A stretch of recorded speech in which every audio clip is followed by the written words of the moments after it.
Good afternoon everyone. मैं सगुफा फिरदौस Pune live classes में आप सभी का एक बार फिर से स्वागत करती हूँ।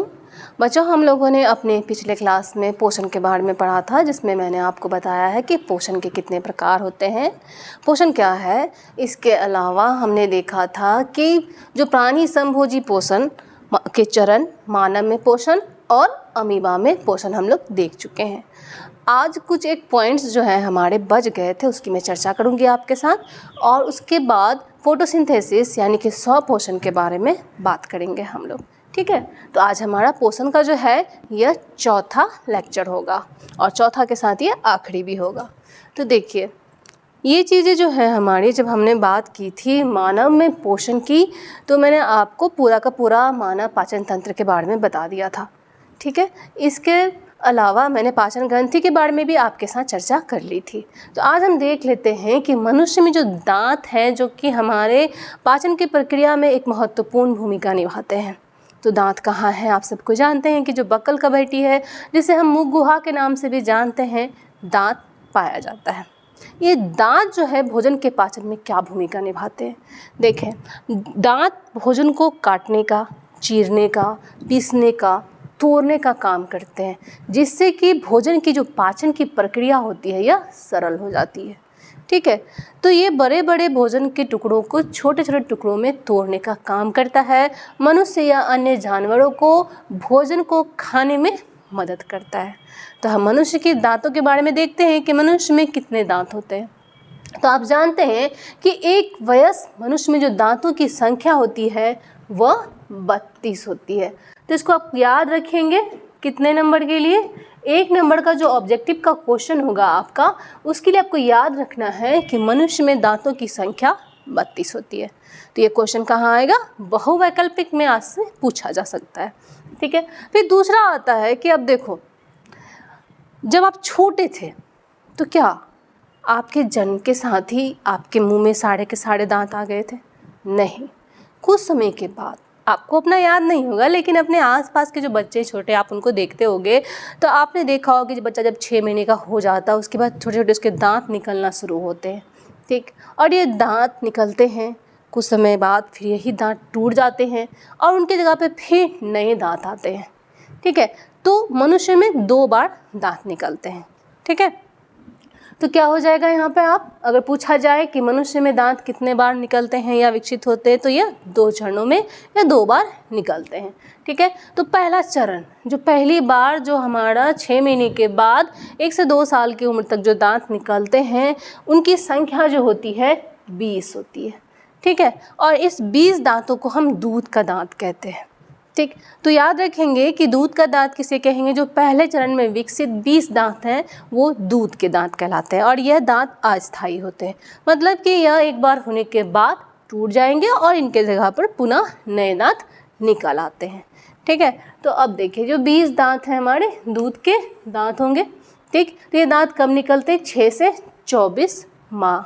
तो 1 साल में 12 महीने होते हैं और 2 साल को मिला देंगे तो 24, यानी कि 2 साल। तो 6 महीने से लेके 2 साल की उम्र के बीच में जो ये 20 दांत हैं हमारे, वो निकलते हैं। ठीक है, बाकी यानी कि 20 दांत जो है आपके दूध के दांत हैं, ये टूटेंगे, हो जाएंगे, और बाकी जो यहाँ पर जो 12 दांत जो दूसरे चरण में निकलते हैं, यह स्थायी दांत होते हैं। यह एक बार निकलने के बाद अगर ये टूट जाए तो फिर इनके जगह पर नए दांत हमें नहीं प्राप्त होते हैं। रेयर किसी केस में ऐसा होता है कि दांत अगर टूट जाए, वो भी कब, जब आप विकास के क्रम में हो, मतलब आपका जो विकास का चरण है, आप बाल्यावस्था में हो या किशोरावस्था में हो, तब ये दांत अगर टूटते हैं तो फिर निकल सकते हैं। लेकिन उसके बाद जब हम वयस्क अवस्था में चले जाते हैं तो फिर ये दांत नहीं निकलेंगे। ठीक है, तो ये क्या कहलाएंगे, आपके स्थायी दांत कहलाते हैं। ठीक, तो ये डिपेंड करता है कि हम अवस्था हमारी कौन सी है। वैसे हमारे जो 12 स्थायी दांत हैं, ये एक बार निकलने के बाद दोबारा फिर नहीं आते हैं। ठीक, तो अब देखिए, 2 चरणों में चूंकि दांत का विकास होता है, तो इसलिए इसे हम लोग क्या कहते हैं, द्वारदंती। ठीक है, तो आपको इसको याद रखना है। यह भी 1 नंबर का सवाल है कि दांत कितने बार निकलते हैं, तो 2 बार निकलते हैं। तो 2 बार निकलने के कारण इसे क्या कहा जाएगा, तो इसे कहा जाएगा द्वारदंती। 1 नंबर का सवाल। अब आते हैं, चूंकि हमारे दांत जबड़े में होता है, जो जबड़े हैं हमारे ऊपर और नीचे, अपर जॉ और लोअर जॉ, तो इन जबड़े यानी कि एक खांचा बना हुआ है हड्डी का, उसमें आपके दांत फंसे होते हैं, तो इसलिए इन्हें क्या कहा जाएगा, गड़ती दंत कहते हैं। ठीक है, तो ये गड़ती दंत हो गए हमारे। तो मनुष्य में दांत जबड़ों में धंसे रहते हैं, जिस कारण इन्हें गड़ती दंत कहा जाता है। तो यह भी आपका ऑब्जेक्टिव का सवाल है। दांत कई प्रकार के होते हैं, तो आप अपने मुंह को जब देखते हो आईने में खोल करके, आईने के सामने खोल करके, तो अलग अलग साइज़ के आपको दांत दिखाई देते हैं, और ये अलग अलग दांत जो हैं अलग अलग काम भी करते हैं। तो चूँकि अलग अलग तरह के दांत हैं हमारे मुँह में, तो इसलिए इसे हम क्या कहेंगे, विषम दंती। एक तरह के नहीं है, अलग अलग तरह के, तो इसलिए क्या कहलाएंगे, विषम दंती। तो अब इन दांतों को भी देख लेते हैं कि ये कितने प्रकार के होंगे। ठीक, तो देखें, ये 4 प्रकार के दांत, यानी जो विषम दंती है हमारे, ये 4 प्रकार के होते हैं। तो कौन कौन है देख ले। तो देखें, 4 दांत कृदंत, ठीक है, कृदंत दांत जो है, जिसे हम इंसिजर के नाम से जानते हैं, ये आपके मुंह के सामने जब आप स्माइल करते हैं जो नज़र आते हैं, वो 4 दांत जो इंसिजर है, यानी कि हमारा कृतक जिसे हम कहते हैं, ये 4 होंगे। तो देखें यहाँ पर भी आपको इमेज में दिखाई देगा, जो सामने के 4 दांत जो हैं हमारे, ये क्या कहलाएंगे, इंसिजर, यानी कि इनकी संख्या जो 4 नीचे होगी फिर 4 ऊपर हो जाएगी, तो दोनों मिला करके ऊपर और नीचे से ये 8 हो जाते हैं। तो ये दिखता कैसा है, तो अगर हम इसको देखेंगे तो ये इस तरह से, यानी कि थोड़ा चपटे टाइप का ये दांत होता है हमारा। ठीक है, ऊपर से थोड़ा चपटा और फिर नीचे जा कर के पतला हो जाता है, यानी कि ये जो है इसका रूट हो गया, और ऊपर का हिस्सा जो उसका सिरा होता है, शीर्ष होता है। ठीक, तो ये इसकी संख्या कितनी होती है, नीचे 4 और ऊपर 4, यानी टोटल 8। फिर है हमारा क्या है, तो इसका काम क्या होता है, इसका काम होता है काटने का। ठीक है, काटने का। तो आप ब्रेड खा रहे होते हो या गाजर मूली खा रहे होते हो, तो कोई भी चीज़ जो काटना होता है तो सामने के दांतों से ही हम काटते हैं। ठीक, तो अब आपने देखा होगा कि वैसे जानवर जो कुतरने का काम करते हैं, जो काटने का काम करते हैं, जैसे चूहे हो गए, गिलहरियाँ हो गई, तो इनकी जो 4 दांत हैं ये बड़े होते हैं। ठीक है, तो मनुष्य की तुलना में जो हमारे या अन्य जानवर हैं, तो जो खाने के आधार पे ना, खाना या फिर जो हमारा हैबिट्स, जो आदतें हैं हमारी, उसके हिसाब से हमारे अंग जो होते हैं वो अलग अलग अंग अलग अलग जीवों में आपको विकसित दिखेंगे। तो जैसे जो जानवर कुतरने का काम करते हैं, काटने का, जैसे चूहे की मैंने बात की, गिलहरी की मैंने बात की, तो चीज़ों को क्या करते हैं, कुतर देते हैं, यानी छोटे टुकड़ों में तोड़ देते हैं। तो इसी कारण इनके जो सामने के जो दांत होते हैं वो अन्य जानवर की तुलना में लंबे होते हैं, बड़े होते हैं। ठीक, तो इनका काम है काटना, आप इसको याद रखना। ठीक है, फिर दूसरा जो है स्वदंत, जिसे कि हम केनाइन कहते हैं। तो केनाइन जो साइड के दांत हैं ऊपर और नीचे, तो ये क्या करते हैं, चीरने का काम करते हैं। तो जब हम मांस खा रहे होते हैं या किसी रैपर वगैरह फाड़ना होता है, तो हम इसी दांत की सहायता लेते हैं। तो देखें यहाँ पर आपका जो ये वाला दांत है ये नुकीला होता है, तो यहाँ देख सकते हो ना, ये नुकीला है इस तरह से। तो ये नुकीला दांत जो होता है चीज़ों को चीरने का काम करता है। तो जब भूतकाल में, यानी कि आदि काल में, जब मनुष्य कच्चा मांस खाता था, तब उस समय ये दांत हमारे ज़्यादा विकसित थे। तो आप देखना, जो मांसाहारी जानवर हैं, जैसे कुत्ते हो गए, शेर हो गए, चीते हो गए, इनके ये दांत अन्य जानवरों की तुलना में लंबे होते हैं और नुकीले होते हैं। क्यों? क्योंकि इनको मांस जो ये खा रहे हैं या जो शिकार पकड़ रहे हैं ये, उसमें ये मदद करते हैं। तो मांस को चीरने में, शिकार को दबोचने में ये दांत उनकी मदद करते हैं। तो इसके कारण अन्य जानवरों की तुलना में ये दांत जो है मांसाहारी जानवरों में, यानी कि जो शिकार करने वाले जानवर हैं, उनमें आपको विकसित नज़र आएंगे। तो इनका काम क्या हो गया केनाइन का? इसका काम है फाड़ना। ठीक, अब आते हैं 4 है हमारे अग्रचर्वण, यानी कि केनाइन के बाद जो हमारे दांत होते हैं, तो उसे हम क्या कहते हैं? अग्रचर्वण। इसका काम होता है बड़े टुकड़ों को छोटे टुकड़ों में बदलना। तो आप देखो यहाँ पर ये जो 2 दांत हैं हमारे, ठीक है, ये 2 दांत हमारे, इसको प्रीमोलर भी कहते हैं हम लोग। तो ये क्या करते हैं? चीज़ों को, बड़े टुकड़ों को छोटे टुकड़ों में बदलते हैं। तो ये देखना ऊपर से थोड़ा सा ये चपटे होते हैं, आप ये देख सकते हैं ना, ऊपर का हिस्सा इनका थोड़ा चौड़ा होता है। इन दोनों की तुलना में आप देख रहे हो तो ये चौड़े हैं। तो इनकी संख्या कितनी हो जाएगी? तो इनकी संख्या जो होती है वो 4 होती है, 2 इस साइड और 2 इस साइड। तो दोनों साइड से 4 और ऊपर और नीचे करेंगे तो हम 8 हो जाएगा। ठीक है, देखिए अब आगे देख ले फिर। अब आता है चवर्णक, जिसे हम लोग मोलर कहते हैं। तो मोलर की संख्या जो होती है 6 होती है और इसका काम होता है चीज़ों को पीसना। ठीक, तो ये पीसने का काम करते, तो पीसने के लिए थोड़ा ज़्यादा स्पेस चाहिए, थोड़ा सा मजबूती चाहिए, मोटाई चाहिए। तो ये दांत जो है हमारा, जो लास्ट का दांत जो है मोलर, ये अन्य दांतों की तुलना में ज़्यादा आपको चपटा नज़र आएगा, ज़्यादा मजबूत नज़र आएगा। तो आप यहाँ देख सकते हैं ये 3 इस साइड है, 3 इस साइड है, तो दोनों साइड को मिला करके ये 6 हो गया। ठीक है, आपका मोलर क्या हो गया, 6 हो गया। प्री मोलर जो है दोनों साइड से 4 हो गया। और इसके बाद केनाइन जो है हमारा, सी से लिख रही हूँ, दोनों साइड से 2 हो जाएगा। और इंसीजर जो है ये हमारा कितना हो जाएगा, 4 हो जाएगा। तो ठीक इसी तरह से ऊपर में भी होता है। तो यहाँ पर यह मोलर 6 हो गया, प्री मोलर दोनों साइड से 4 हो जाएगा, केनाइन जो है हमारा 2 हो जाएगा और इंसीजर जो है हमारा 4 हो जाएगा। तो टोटल जब हम काउंट करेंगे तो ये हमारे 32 दांत होते हैं। देखो दांत का ना फिर फॉर्मूला आपको पूछा जाता है कि मानव दंत सूत्र क्या होते हैं। तो ये तो पता चल गया कि मनुष्य में जो दांतों की संख्या होती है हमारी, वो कितनी होती है, टोटल 32 दांत है हमारे। किसमें, मनुष्य में। ठीक है, मनुष्य में 32 दांत है। तो अब अपर लोअर जो ऊपरी जबड़ा और निचले जबड़ा, तो ऊपरी जबड़ा और निचला जबड़ा है हमारा, तो ऊपर 16 हो जाएगा और नीचे भी 16 हो जाएगा। तब संख्या कितनी कितनी होगी, तो देखो यहाँ पर ना इसको हम क्या कर सकते हैं कि 2 भाग में और बांट सकते हैं। ठीक है, 2 भागों में और बांट सकते हैं। तो अब एक साइड करके हम देखेंगे कि एक साइड में कितने दांत हैं। तो एक साइड में बात करेंगे तो इंसीजर कितना है हमारा, 2 है।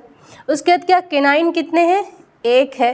तो 1 है ना, केनाइन यहाँ दिखता है। फिर प्री मोलर कितना है, यह भी 2 है। और मोलर कितना है, तो यह 3 है। ठीक, तो नीचे का या ऊपर का, जो ये ऊपर का हिस्सा दिखा रहे ना, तो ऊपर में कितने हो गए, 2 1 2 3, यानी 21 23। तो ये एक साइड के दांत का हमारा संख्या हो गया। ठीक, उसी तरह से हम नीचे की बात करेंगे तो नीचे में भी हमारा सेम हो जाएगा, 2 1 2 3। तो यहाँ पर टोटल कितना हो गया, 2 और 1 3, 3 2 5, 5 3 8। तो एक साइड 8 हो गया। अब गुना हम 2 कर दे दोनों साइड, तो हो जाएगा ना 16/16, जोड़ देंगे तो 32 हो जाएंगे हमारे। ठीक है, तो आपका दांत सूत्र जो है 21 23 21 23 हो जाएगा। ठीक है, तो एग्जाम में कभी पूछा जाता है मल्टीपल चॉइस के लिए कि मनुष्य का जो दंत सूत्र है उसे बताइए। तो दंत सूत्र 21 23 21 23 आपको याद रखना है। ठीक है, संख्या कितनी है, 32 संख्या टोटल। जो दूध के दांत हैं 20 हो गए, स्थायी दांत 12 हो गए और दंत सूत्र 21 23 है। तो इसको आप अपने मल्टीपल चॉइस के लिए याद रखना। ठीक है, तो ये जो थे हमारे दांतों की संरचना थी। ठीक, अब चलते हैं आगे। इसमें एक और इम्पॉर्टेंट क्वेश्चन था जो हमारा छूट गया था। तो देखें, ये सवाल भी कई बार एग्जाम में पूछा गया है कि जो हमारी छोटी आंत होती है तो वो किस प्रकार अभिकल्पित है अवशोषण को बढ़ाने के लिए। ठीक है, तो भोजन का पाचन की प्रक्रिया कहाँ संपन्न होती है, पाचन की प्रक्रिया छोटी आंत में संपन्न होती है। याद रखना है आपको, यह भी 1 नंबर का सवाल है। तो छोटी आंत में जब पाचन की प्रक्रिया संपन्न हो रही होती है तो उसी समय वहाँ पर अवशोषण का कार्य भी हो रहा होता है। तो छोटी आंत आहार नाल की सबसे बड़ी संरचना है। ठीक, तो इसका जो लंबा होना इसके अवशोषण की क्षमता को बढ़ा देता है। ठीक है, अब दूसरा क्या है कि अवशोषण के लिए आपको रक्त चाहिए, और ये रक्त कहाँ होगा, क्योंकि देखो रक्त क्यों चाहिए, सवाल फिर ये आ जाता है। रक्त जो है शरीर में परिवहन का कार्य करता है। तो ये परिवहन करने का काम, ढुलाई करने का काम रक्त कर रहा है। तो जब ढोने वाला मौजूद रहेगा तभी तो अवशोषण करने के बाद जो पदार्थ हैं वो शरीर के अन्य स्थानों पर पहुँचाए जा सकेंगे। तो रक्त जहाँ होगा वहाँ पर रक्त वाहिनियाँ भी होंगी। तो छोटी आंत में बहुत सारी रक्त वाहिनियाँ पाई जाती है जिसमें रक्त भरा होता है। तो ये रक्त अवशोषण के बाद क्या करते हैं, पदार्थ को एक स्थान से दूसरे स्थान पहुँचा देते हैं, जिससे कि परिवहन में सुविधा हो जाती है। जब परिवहन में सुविधा होती है तो अवशोषण फिर बढ़ जाता है हमारा। फिर क्या है कि आप इसको छोटी आंत को जब चीरा लगाओगे, मतलब बीच से जब इसको आप फाड़ोगे तो आपको जो है स्ट्रक्चर इस तरह से नज़र आएगा। देखो सबसे बड़ा जो है छोटी आंत है हमारा, यहाँ पे देख रहे हैं आप। ठीक, इसके बाद आप देख सकते हो कि जब हम छोटी आंत को बीच से काटेंगे, ठीक है, ऊपर से नीचे से चीरा लगाएंगे, तब आपको इस तरह की अंगुली सनमा संरचना नज़र आता है। ठीक, तो ये छोटी आंत हो गई हमारी। तो छोटी आंत की जो अंदरूनी दीवार होती है वो इस तरह से बनी होती है, अंगुलीनुमा संरचनाएं इसमें पाई जाती है जिसे हम विलाई कहते हैं। क्या कहते हैं? इसे हम विलाई कहते हैं। ठीक है, तो ये विलाई एक बड़ी चीज़ों को, बड़ी संरचना को छोटी संरचना में इसे समाहित कर दिया गया है। मतलब जैसे बात करें अगर हम, जैसे कपड़ा ही है हमारा, तो उस कपड़े को हम लोग क्या करते हैं, आपको वार्डरोब में कपड़ा आपने डालना है तो आप एक एक कपड़े को इस तरह से डालोगे, मतलब बिना फोल्ड किए आप कपड़े को रख दोगे तो 2-4 कपड़े में ही पूरा वार्डरोब हमारा भर जाएगा। लेकिन उसी कपड़े को हम तह कर दें, उसको अच्छे से अरेंज कर दें, आप उसको फोल्ड कर दो और फिर आप रखो, तो जितने भी घर के कपड़े हैं वो सारे के सारे एक ही वार्डरोब में आ सकते हैं। या आपके अपने जो पर्सनल कपड़े हैं वो पूरे के पूरे वार्डरोब में आपका आ सकता है, और हो सकता है कि वार्डरोब में आपको जगह भी बच जाए। तो कम क्षेत्र में अधिक से अधिक चीज़ों को जब समाहित करना होता है तो हम फोल्डिंग का काम करते हैं। ठीक, तो फोल्डिंग करने से क्षेत्र जो होता है, क्षेत्रफल घट जाता है। ठीक है, लेकिन जो सामान था वो तो उतना का उतना ही रहता है। तो अब जो यहाँ पर जो फोल्डिंग का काम हुआ, इससे क्या हुआ कि इसका जो क्षेत्रफल है हमारा घट गया। मतलब कम से कम जगह में अधिक से अधिक जो है आहार नाल एक तो ऑलरेडी लंबा है, और उसकी जो अंदर की सतह है जहाँ पर आपका उपकला उत्तक पाया जाता है जो कि अवशोषण का कार्य में मदद करता है, तो ये उपकला उत्तक की जो बनी संरचना होती है ये फोल्डिंग में बदल जाती है। तो ये फोल्ड हो गया तो छोटा हो गया, तो छोटा हो गया तो कम जगह में और भी अधिक हम आपके जो उपकला उत्तक है उसको हम यहाँ पर समाहित कर सकते हैं। अगर इसी को खोल दिया जाए तो ये इस क्षेत्र में जो ये मौजूद है तो ये हो सकता है इसकी लंबाई इतनी बढ़ जाए, यानी कि एक बड़े एरिया को एक छोटे एरिया में हमने समाहित कर दिया। ये तो पूरा का पूरा जो अवशोषण का कार्य करेगा ही। अब जो ये इस एरिया में यहाँ पर जो ये वाला क्षेत्र है हमारा जो अवशोषण करेगा वो काम इस छोटे से एरिया से भी हो जाएगा, क्योंकि ये सारे के सारे अंग जो हैं वो आपके जो खाद्य पदार्थ हैं जो अवशोषण करने का क्षेत्र है वहाँ पर मौजूद है। तो फलस्वरूप अवशोषण का क्षेत्र बढ़ जाता है और इससे भी अवशोषण की जो प्रक्रिया होती है वो तेज हो जाती है। ठीक है, तो ये जो चीज़ें हैं ये छोटी आंत को इस तरह से अरेंज कर देती हैं कि वहाँ पर अवशोषण की प्रक्रिया तेज़ी से हो जाती है। ठीक, तो अब पॉइंट्स भी हम देख लेते हैं कि क्या क्या पॉइंट्स हैं। देखिए, जैसा कि मैंने आपको कहा कि यह काफ़ी लंबी होती है, यानी कि आहार नाल की सबसे लंबी संरचना कौन है? छोटी आंत है। फिर एक इसके भीतरी भाग पर उपकला कोशिकाएं बनी होती हैं जो स्तर पर पहुँचे हुए पोषक पदार्थों का विसरण आसानी से करती हैं। तो जब आसानी से होगा तो फिर आपका अवशोषण बढ़ जाएगा। फिर आता है श्लेष्मा स्तर से अंगुली उभार। तो ये विलय की जो मैंने बात की इसी को क्या कहा जाता है? अंगुली उभार, अर्थात ऊर्ध्व निकले रहते हैं। ठीक है, जो अवशोषण की सतह को कई गुना बढ़ा देते हैं। तो एक बड़ा चीज़ को छोटे से क्षेत्र में आपने कर दिया तो ये क्या किया? अवशोषण का मात्रा जो थी या क्षेत्र जो था उसको बढ़ा देता है। फिर है ऊर्ध्व में रक्त वाहिनियों और लसिका वाहिनियों की काफ़ी अधिक मौजूदगी से अवशोषण में सहायता मिलती है।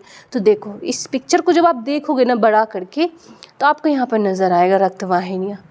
देखें यहाँ पे नज़र आ रहा है ना रक्त वाहिनियाँ।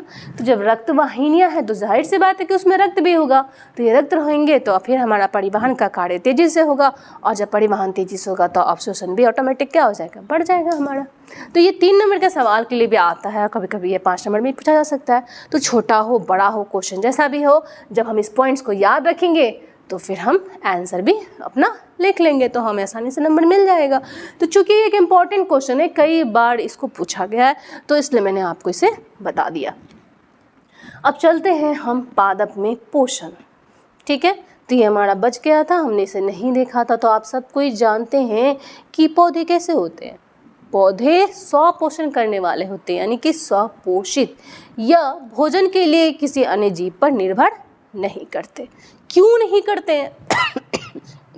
सवाल ये भी आता है कि हरे पौधे स्वपोषण क्यों करते हैं और किसी अन्य जीव का शिकार क्यों नहीं करते? क्योंकि स्वपोषण के लिए जो आवश्यकताएं हैं उसकी पूर्ति हरे पौधों में हो जाती है। तो देखें, हरे पौधे स्वपोषित होते हैं, अर्थात इसमें स्वयं भोजन के संश्लेषण की क्षमता होती है। ठीक है, इनमें क्षमता है। तो कैसे है? क्योंकि इनमें क्या पाया जाता है? क्लोरोफिल पाया जाता है और क्लोरोफिल की सहायता से ही ये प्रकाश ऊर्जा का अवशोषण करते हैं और इसी प्रकाश ऊर्जा को फिर रासायनिक ऊर्जा में परिवर्तित करके भोजन का निर्माण करते हैं। तो हरे पौधे को छोड़ के बाकी अन्य जो जीव हैं वो प्रकाश ऊर्जा का अवशोषण नहीं कर पाते। देखो, ऊर्जा का जो स्रोत है वो एकमात्र है, यानी कि कौन है? सूर्य का प्रकाश। प्रत्यक्ष अप्रत्यक्ष रूप से हम सभी कोई ऊर्जा सूर्य से ही प्राप्त करते हैं। सूर्य की प्रकाश ऊर्जा से ही हमें ऊर्जा मिलती है, लेकिन अन्य जीवों में ये क्षमता नहीं होती है कि वो धूप में खड़े हो जाएं तो उन्हें ऊर्जा मिल जाएगी, बिल्कुल भी नहीं।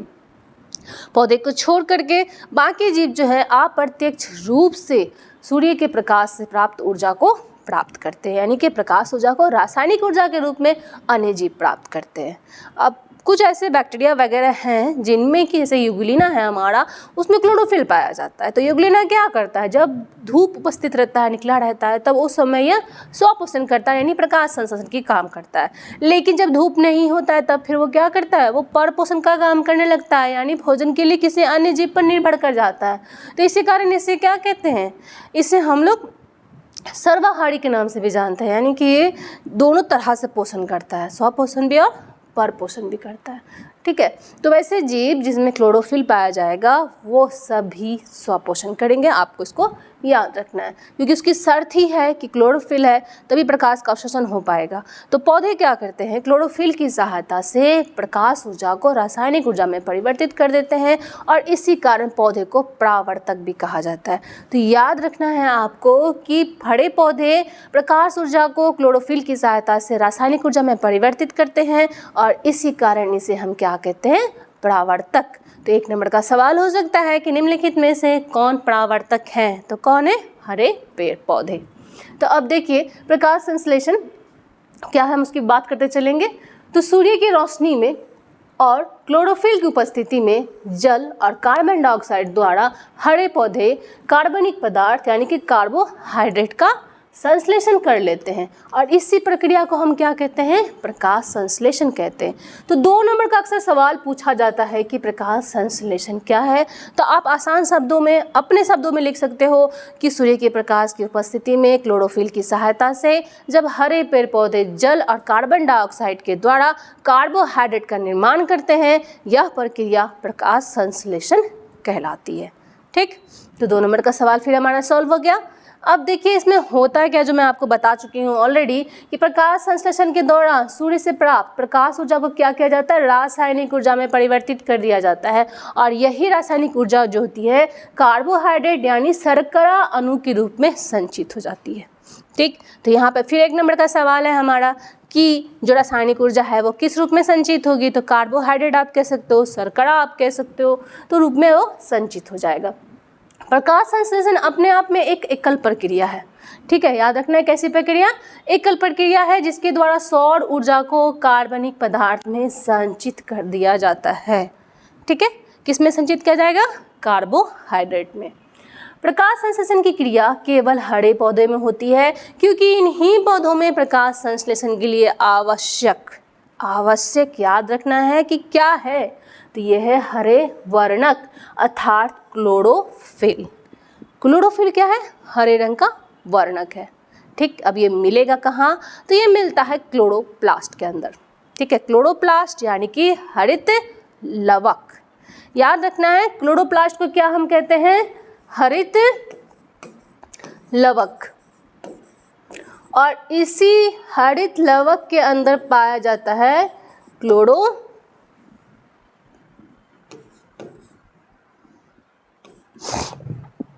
क्या पाया जाता है, क्लोरोफिल। अब देखो इस क्लोरोफिल का दूसरा नाम है पर्णहरिम। क्या बोलते हैं इसको, पर्णहरिम।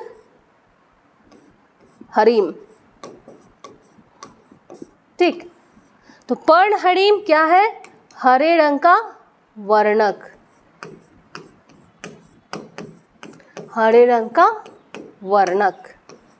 ठीक, क्लोरोफिल या पर्णहरिम दोनों सेम है, ये इंग्लिश है या हिंदी है। ठीक, कहाँ मिलेगा, हरित लवक यानी क्लोरोप्लास्ट में।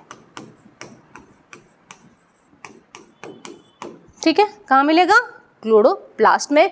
अब क्लोरोफिल क्या है, तो हरे रंग का एक वर्णक है, एक द्रव्य पदार्थ है जो कि क्लोरोप्लास्ट में भरा होता है। तो अब देखिए, तो ये तो हो गया यहाँ तक कि क्लोरोफिल क्या है, क्लोरोप्लास्ट क्या है। अब फिर 2 नंबर का एक सवाल आता है कि प्रकाश संश्लेषण के लिए कौन कौन सी कच्ची सामग्री की ज़रूरत होती है। ठीक, ऐसे तो प्रकाश संश्लेषण की जो परिभाषा है उसी में उसका आंसर छुपा हुआ है। ठीक है, तो अब देखिए फिर भी बता लेते हैं हम लोग कि क्या क्या चीज़ आता है, देखते चलते। तो प्रकाश संश्लेषण के लिए आवश्यक सामग्रियाँ क्या है, तो हरे पौधे CO2 गैस पत्तियों के द्वारा वायु से ग्रहण करते हैं। ठीक है, तो पहला है CO2 गैस। अब ये कहाँ से मिलता है, तो वायु से मिलता है।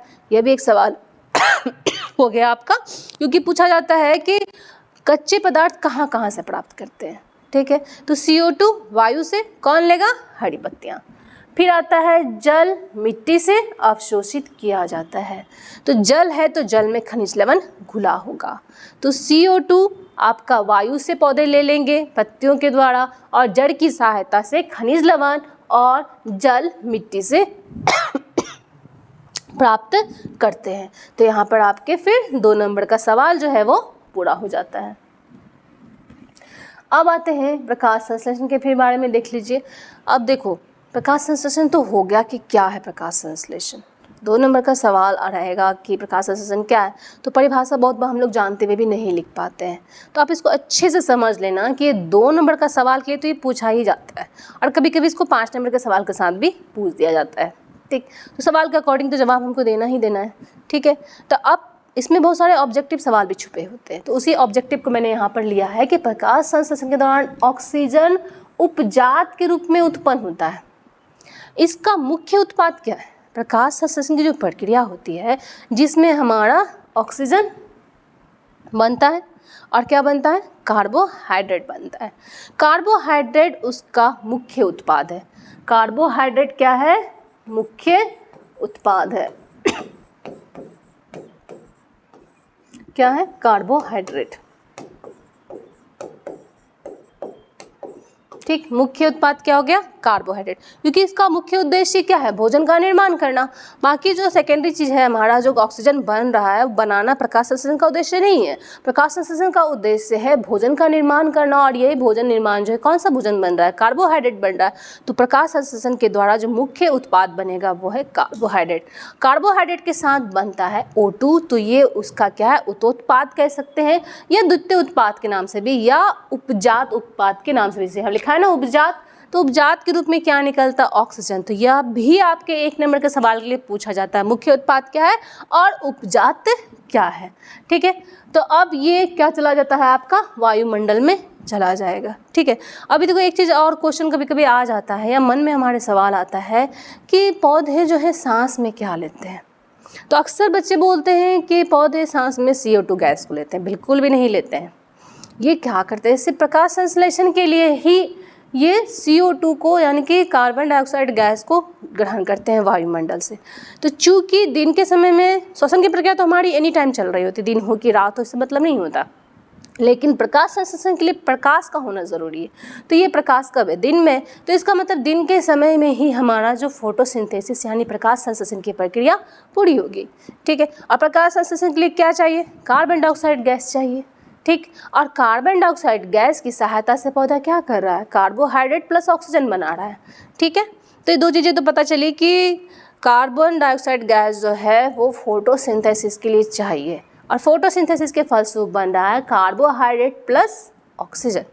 ठीक, तो फोटोसिंथेसिस की प्रक्रिया होती है यह श्वसन की प्रक्रिया से काफ़ी तेज होती है, तो जिसके कारण अधिक से अधिक कार्बन डाइऑक्साइड की आवश्यकता होती है। पौधा स्वयं जो सांस ले रहा है और सांस छोड़ रहा है, तो उसमें जो कार्बन डाइऑक्साइड गैस का वो निर्माण कर रहा है उसकी मात्रा बहुत कम होती है, जो कि प्रकाश संश्लेषण के लिए पर्याप्त नहीं होती। तो अपने द्वारा जो वो कार्बन डाइऑक्साइड गैस का निर्माण कर रहा है उसका इस्तेमाल तो वो कर ही रहा है फोटोसिंथेसिस के लिए, लेकिन चूंकि वो पर्याप्त नहीं है तो इस कारण वो वायुमंडल से अधिक कार्बन डाइऑक्साइड गैस को ग्रहण कर लेता है। और हमें क्या लगता है कि पौधे जो है वो दिन में कार्बन डाइऑक्साइड गैस सांस ले रहे, बिल्कुल भी नहीं। याद क्या रखना है आपको, वो कहाँ यूज़ कर रहा है कार्बन डाइऑक्साइड गैस का, फोटोसिंथेसिस के लिए कर रहा है।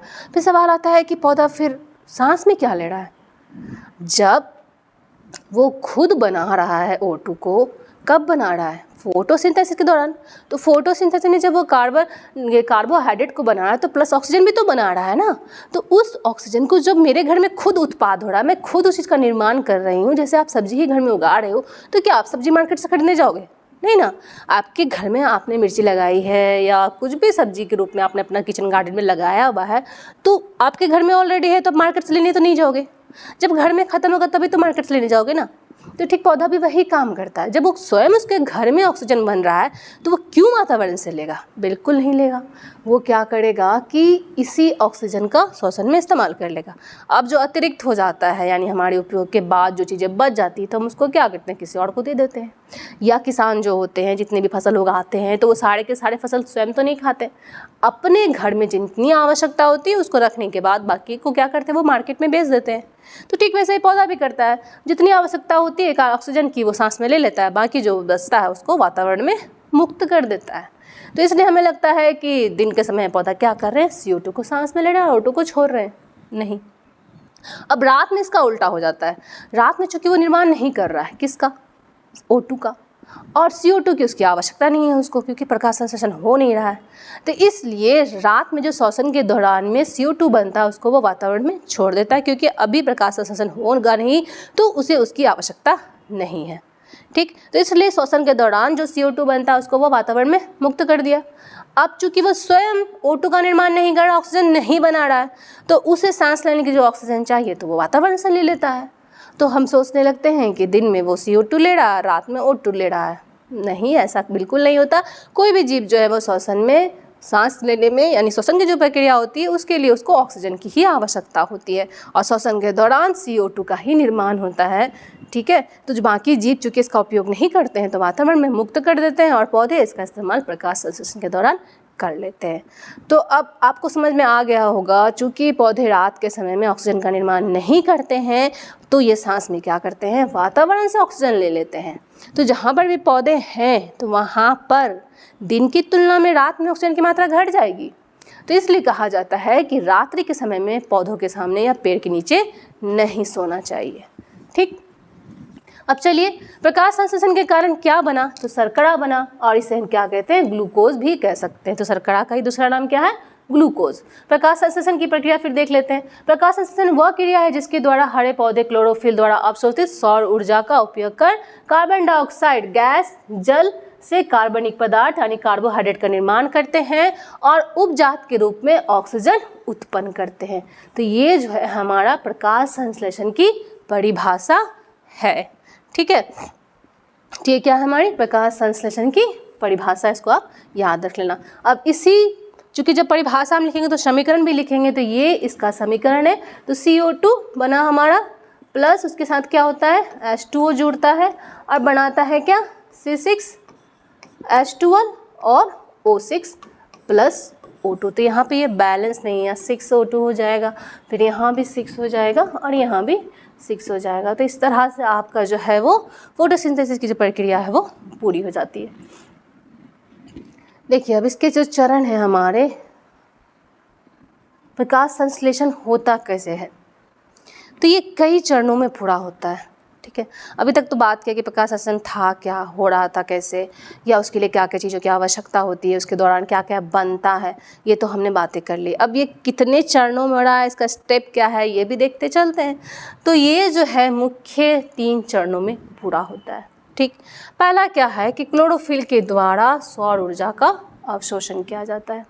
तो पहला चरण जो होगा, तो क्लोरोफिल क्या करते हैं? वातावरण में मौजूद जो सौर ऊर्जा यानी कि प्रकाश ऊर्जा जो होती है उसका सबसे पहले वो अवशोषण करते हैं। ठीक है। उसके बाद दूसरा चरण में प्रकाश ऊर्जा का रासायनिक ऊर्जा में परिवर्तन और प्रकाश ऊर्जा के द्वारा जल का हाइड्रोजन और ऑक्सीजन में विघटन हो जाना। ठीक है। तो अभी देखो, जो पहला था क्लोरोफिल द्वारा अवशोषित कर लिया गया, किसे? प्रकाश ऊर्जा को। फिर उस प्रकाश ऊर्जा को रासायनिक ऊर्जा में बदल दिया गया। ठीक है। और उसी दौरान प्रकाश ऊर्जा के द्वारा ही जो जल है, यानी कि जो हमारा H2 है, ये टूट जाता है। किस में टूटता है? हाइड्रोजन और ऑक्सीजन में टूट जाता है। और यही ऑक्सीजन जो है वो वातावरण में मुक्त होता है।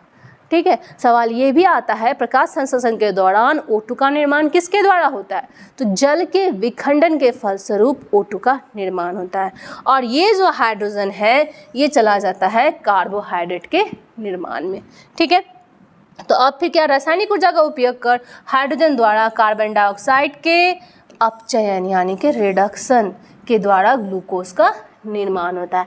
तो केमिस्ट्री में आपने ऑक्सीकरण और अपकरण के बारे में पढ़ा होगा, जिसे अपचयन और उपचयन भी कहते हैं हम लोग। तो ये जो अपचयन की प्रक्रिया यानी कि रिडक्शन जो है, अपकरण की जो प्रक्रिया है उसके द्वारा ही ग्लूकोज का निर्माण होता है। तो ऑक्सीकरण क्या होता है, जब ऑक्सीजन जुड़ता है तो उसे ऑक्सीकरण कहते हैं, और जब हाइड्रोजन जुड़ता है तो उसे क्या कहते हैं, अपकरण कहते हैं। और अपकरण का ही दूसरा नाम क्या हो गया, अपचयन। ठीक है, तो याद रख लेना है आपको इस चीज़ को। अब देखो इस पूरी प्रक्रिया को ना एक वीडियो के द्वारा देख लेते हैं हम लोग, तो हमारा ज़्यादा क्लियर हो जाएगा।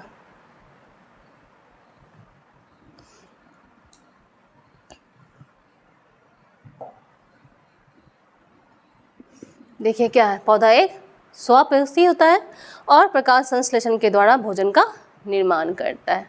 ठीक है, तो कोई भी जीव जो जिंदा रहेगा तो जिंदा रहने के लिए उसे क्या चाहिए, भोजन चाहिए। और भोजन का निर्माण जो है पौधा वो क्या करते हैं, कार्बन डाइऑक्साइड गैस, जल और क्लोरोफिल की सहायता से क्या करेंगे, प्रकाश ऊर्जा के द्वारा ये कार्बोहाइड्रेट का निर्माण करते हैं, और इसी को हम क्या कहते हैं, प्रकाश संश्लेषण कहते हैं। तो जो समीकरण अभी मैंने आपको बताया था वही यहाँ पर भी दिया गया है, इसे आप याद रखना चूँकि एग्जाम में बहुत बार पूछा जाता है। ठीक है, उसी चीज़ को फिर आपको यहाँ पर पूरा दिखाया जा रहा है कि किस तरह से O2 आपका जो प्रकाश संश्लेषण के दौरान O2 का निर्माण हुआ ये फिर बाहर चला गया और कार्बन डाइऑक्साइड को पौधे ने ग्रहण कर लिया। तो गैसों को जो एक्सचेंज होता है यानी कि जो लेन देन की जो प्रक्रिया होती है, अंदर बाहर की प्रक्रिया, वो होता है रंध्र के द्वारा। तो इसी रंध्र की सहायता से O2 जो है वातावरण में और CO2 जो है ये आपके पौधे के अंदर में प्रवेश कर जाता है। और ये स्टोमाटा क्या करते हैं, हमारे गांठ कोशिकाओं के बने होते हैं। अब देखिए पानी जो है, पानी क्या करेगा, जड़ के द्वारा चला जाएगा आपके तनास में, और तनास से फिर ये पत्तियों तक में पहुंच जाता है। चूँकि पानी हर चीज़ को घोलने वाला होता है तो अपने साथ खनिज लवण को भी ये ले जाता है। और कहाँ पहुँच गया, पत्तियों में पहुँचा। पत्तियों में क्या है, क्लोरोप्लास्ट, जिसमें भरा क्या है, क्लोरोफिल। ठीक है, तो ये क्लोरोफिल क्या है, एक हरे रंग का वर्णक है जो कि प्रकाश का अवशोषण करते हैं। तो प्रकाश ऊर्जा का अवशोषण किया गया और ये फिर किसमें बदल गया, रासायनिक ऊर्जा में परिवर्तित हो गया। तो देखें यहाँ पर फिर जो मैंने अभी आपको बताया था कि जल का अपघटन हो जाएगा, तो जल का अपघटन होगा तो ये जो O2 है आपका चला जाएगा वातावरण में, जाके मुक्त हो जाएगा। और H जो है हमारा CO2 के साथ अपचयित होकर के क्या करेगा, कार्बोहाइड्रेट का निर्माण करेगा। ठीक, तो ये जो पूरी प्रक्रिया हमारी क्या हो रही है, हमारा यहाँ पर प्रकाश संश्लेषण के लिए हो रहा है। तो इसी फिर जो ये जो कार्बोहाइड्रेट है ना, मड के रूप में यानी स्टार्च के रूप में पौधे के अलग अलग भागों में जमा हो जाता है। तो एक नंबर का सवाल ये भी आता है कभी कभी कि देखिए एक नंबर का सवाल कभी कभी आता है आपके लिए कि जो पौधों में संचित खाद्य भंडार क्या होता है। तो स्टार्च के रूप में पौधे अपने खाद्य पदार्थ को शरीर के विभिन्न भागों में जमा कर ले। तो विभिन्न भाग कहाँ, तो इसके तो मुख्य 5 भाग हैं, जड़, तना, पत्ती, फल और फूल। तो इन्हीं भागों में खाद्य पदार्थों को ये संचित करते हैं। तो जितने भी जड़ें हैं, तना है, फूल है, फल है, ये सारे संचित खाद्य भंडार के रूप में हैं। ठीक, और उसी संचित खाद्य को हम क्या करते हैं, फल के रूप में, फूल के रूप में, पत्ती के रूप में, तने के रूप में, जड़ के रूप में भोजन के द्वारा ग्रहण करते हैं। जो पौधे के हर एक भाग को हम अलग अलग पौधे के अलग अलग भाग को खाते हैं और उसके द्वारा ही जो संचित खाद्य भंडार है हमारा वो हमें प्राप्त हो जाता है। और फिर यही जो खाद्य पदार्थ अन्य जीवों को क्या करते हैं, ऊर्जा की आपूर्ति करने लगते हैं। तो देखिए कच्ची सामग्री जितनी भी जो भी बच गया वो चला जाएगा पौधे के शरीर में और वो जाके वहाँ जमा हो जाएगा। इसके अलावा भी मतलब कि पानी, कार्बोहाइड्रेट के, कार्बन डाइऑक्साइड के अलावा भी पौधे को कुछ अपने जो अनुरक्षण का कार्य होता है उसके लिए कुछ तत्वों की आवश्यकता होती है, जिसमें हमारा क्या क्या आता है,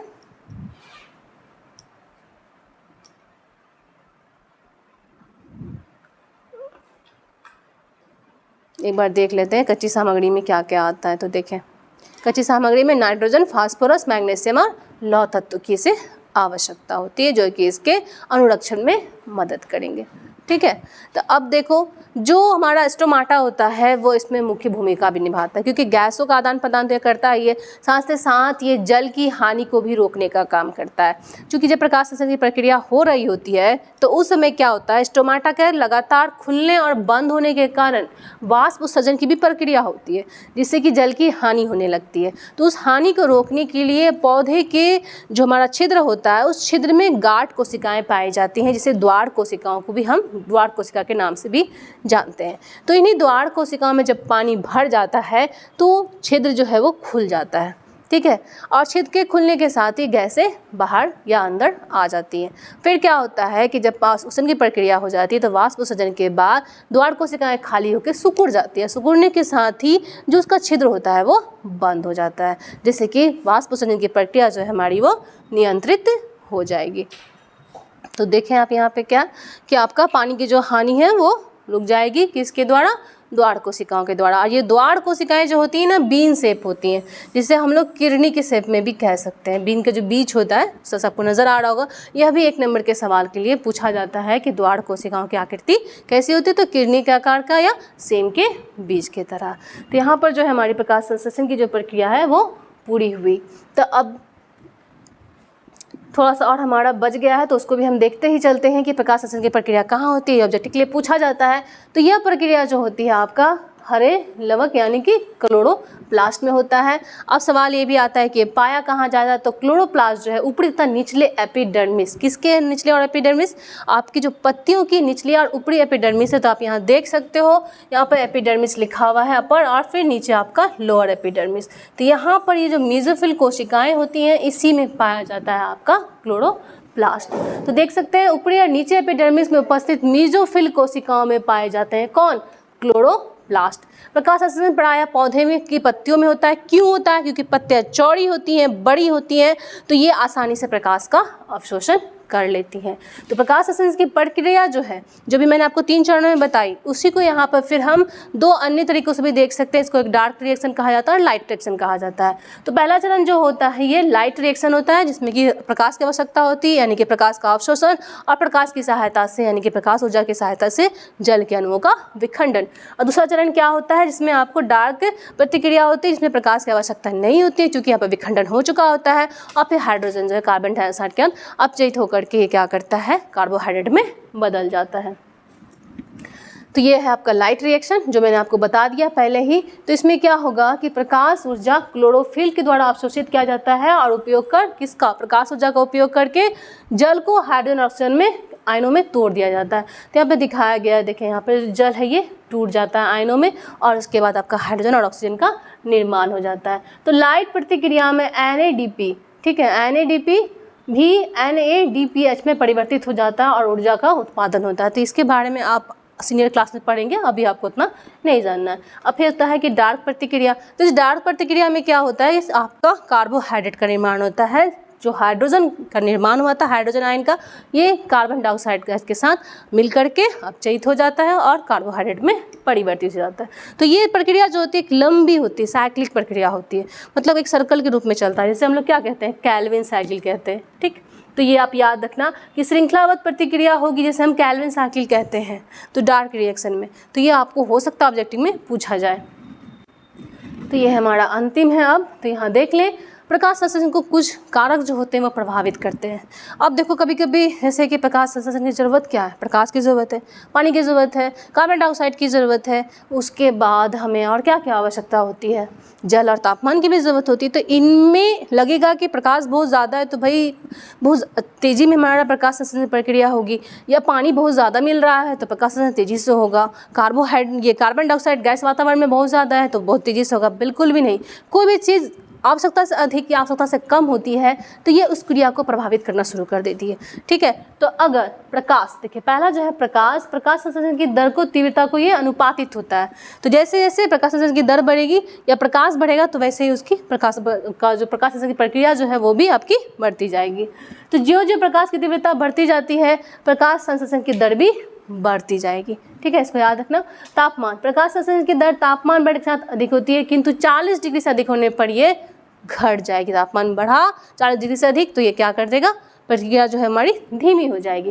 कार्बन डाइऑक्साइड गैस प्रकाश संश्लेषण की दर वातावरण में कार्बन डाइऑक्साइड की सांद्रता के साथ बढ़ने लगती है, किंतु कार्बन डाइऑक्साइड की मात्रा बहुत अधिक होने के बाद प्रकाश संश्लेषण की दर जो है वो घट जाएगी, क्योंकि वातावरण में CO2 की मात्रा बढ़ जाने से पत्तियों में मौजूद स्टोमाटा बंद हो जाता है और गैसों का आदान प्रदान रुक जाता है, जिससे कि फिर प्रकाश संश्लेषण नहीं हो पाएगा। जल पौधे में कम जल की आपूर्ति होने के हालत में भी प्रकाश संश्लेषण की दर घट जाएगी। क्लोरोफिल की मात्रा तथा स्टार्च के अधिक संचित होने के कारण भी प्रकाश संश्लेषण पर प्रभाव पड़ता है।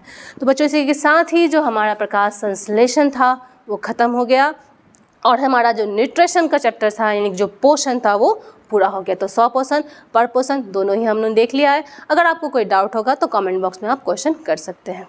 Thank you.